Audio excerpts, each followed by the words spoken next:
Friends, आज मैं लाई हूँ आपके लिए एक हॉरर स्टोरी जिसका नाम है भूत बाजार और बंगला। ये कहानी एक पुरस्कार बंगले के बारे में है। अगर आपने अभी तक हमारे चैनल को सब्सक्राइब नहीं किया तो नीचे दिए गए लाल बटन को दबा दीजिए ताकि हर आने वाली मजेदार वीडियो आप तक पहुंच जाए। सुलेमान नाम का एक ज़हीन लड़का काम की तलाश में शहर के बड़े बाजार में आया था। बाजार कुछ साल पहले तक इससे भी बहुत बड़ा हुआ करता था, लेकिन कुछ समय पहले दंगों के चलते बाजार के पास वाले बंगले को कुछ दंगालियों ने जला दिया था। इस हादसे में कई लोग जलकर मर गए थे और कई लोगों के तो घर ही उजड़ गए थे। इसके कारण कई लोग इस बंगले को भूत बाजार बुलाने लगे। सुलेमान को इस बंगले के पास ही एक स्टोर में काम मिल गया था।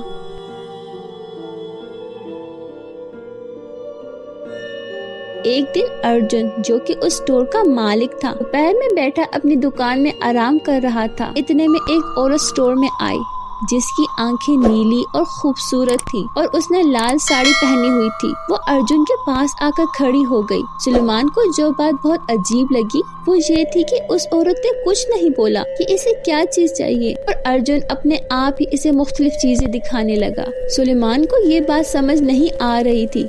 फिर अचानक वो औरत बाहर की ओर चलने लगी और अर्जुन भी बिना कुछ कहे उठकर उसके पीछे चल पड़ा। सुलेमान ने अर्जुन को पीछे से कई आवाजें लगाई। जब सुलेमान की आवाज थोड़ी ऊंची हुई तो वो औरत रुकी और पीछे पलटी तो सुलेमान की हालत खराब हो गई। अचानक ही उसे ठंडे पसीने आने लगे और वो नीचे बैठ गया। उसने उस औरत की आंखों का रंग बदलते हुए देखा था।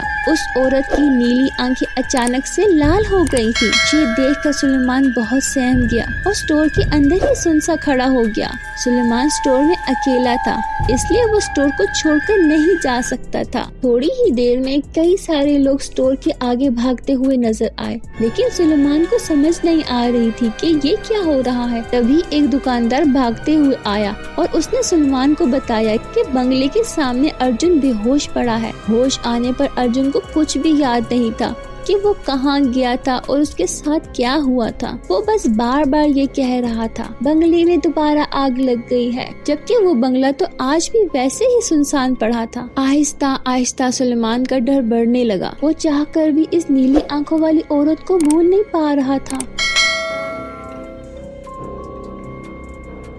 अगले दिन सुलेमान ने स्टोर के सामने से फिर उसी औरत को जाते हुए देखा। सुलेमान बहुत ज्यादा डरा हुआ था, मगर इस सब के बारे में जानना चाहता था और अर्जुन को बताए बिना स्टोर से बाहर चला गया। वो औरत बंगले की ओर जा रही थी। सुलेमान उसके पीछे पीछे चल रहा था और घबराया हुआ भी था, मगर अचानक वो औरत सुलेमान की आंखों के सामने से गायब हो गई। तो दोस्तों, अगर आप ये जानना चाहते हैं कि सुलेमान को क्या हुआ और वो औरत कौन थी, तो चैनल को सब्सक्राइब करना ना भूलिएगा ताकि वीडियो का लास्ट पार्ट आप तक आसानी से पहुंच जाए। और हाँ, वीडियो को लाइक और पार्ट 2 का कमेंट करना ना भूलिएगा। मिलते हैं एक न्यू वीडियो में, तब तक के लिए अपना बहुत सारा ख्याल रखिएगा।